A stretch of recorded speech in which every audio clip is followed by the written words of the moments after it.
আর দিন কয়েক পরেই শুরু হতে চলেছে এবারের মাধ্যমিক পরীক্ষা। কিন্তু পরীক্ষার দিন কয়েক আগেও পরীক্ষায় অংশ নিতে পারবে কিনা এই উদ্বেগেই প্রহর কাটছিল মালদার শামসির মাধ্যমিক পরীক্ষার্থী প্রীতি যাদবের। শামসির সীতা দেবী বালিকা বিদ্যালয়ের ছাত্রী প্রীতির পরীক্ষায় বসার ক্ষেত্রে অন্যতম প্রতিবন্ধকতা তার দৃষ্টিহীনতা।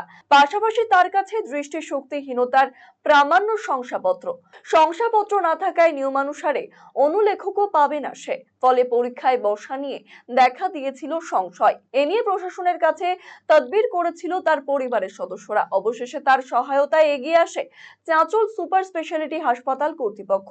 দুয়ারে সরকার শিবিরের অঙ্গ হিসেবে এদিন ওই ছাত্রীর হাতে তুলে দেওয়া হয় প্রতিবন্ধী শংসাপত্র। উপস্থিত ছিলেন হাসপাতাল সুপার ডক্টর সুমিত তালুকদার, সহকারী সুপার শান্তনু কর্মকার, আরিফ শাহ সহ অন্যান্যরা। অন্যদিকে শংসাপত্র পাওয়ার পর উদ্বেগের অবসানে নিশ্চিন্ত প্রীতি। আমার চোখের প্রবলেম ছিল, সামনে আমার মাধ্যমিক পরীক্ষা সোমবার থেকে। তো আমি কিভাবে মাধ্যমিক পরীক্ষা দেব তা আমি ভেবে পাচ্ছিলাম না। আমার একটা রাইটার চাই, কিন্তু আমার স্কুল থেকে হেডম্যামকে বললাম। তো হেডম্যাম বললো যে চাঁচল হাসপাতালে যাও। এখানে আসলাম, ডাক্তার দেখালাম। ডাক্তার দেখিয়ে তারপর একটা সার্টিফিকেটটা দিয়ে তো আমার তো খুবই খুশি হলো। এরপরে আমি ভালো করে পরীক্ষা দিতে পারবো, বসতে পারবো।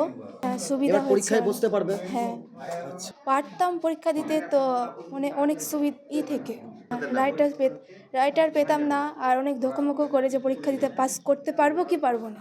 সরকারের এই তো আমার অনেক খুশি হচ্ছে। হ্যাঁ, প্রথমে মিডিয়াকে ধন্যবাদ এই জিনিসটাকে তুলে ধরার জন্য। অ্যাকচুয়ালি পশ্চিমবঙ্গ সরকারের যে দুয়ারে সরকার প্রকল্প আছে, সেই প্রকল্পের অধীনে আজ মাননীয় ডিএম সাহেব এবং মাননীয় সিএম স্যারের উদ্যোগে আমরা চাঁচল সুপার স্পেশালিটি হসপিটালে আজকে ডিসেবিলিটি ক্যাম্পের আয়োজন করেছিলাম। তো আজকেই সকালে বেলা এই মেয়েটি এসে আমাদের কাছে আসলো যে তিনি হলো সামনে মাধ্যমিক পরীক্ষা, কিন্তু তিনি চোখে দেখতে সমস্যা।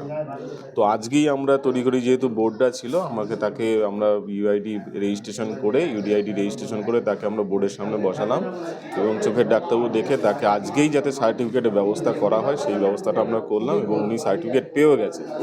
হলো উনি যে চোখে দেখতে পাচ্ছেন না, 80% যে ডিসেবিলিটি হলো, তার জন্য উনি হয়তো রাইটার পাবেন, সাহায্য পাবেন, মাধ্যমিক পরীক্ষাটা ঠিকমতো দিতে পারবেন।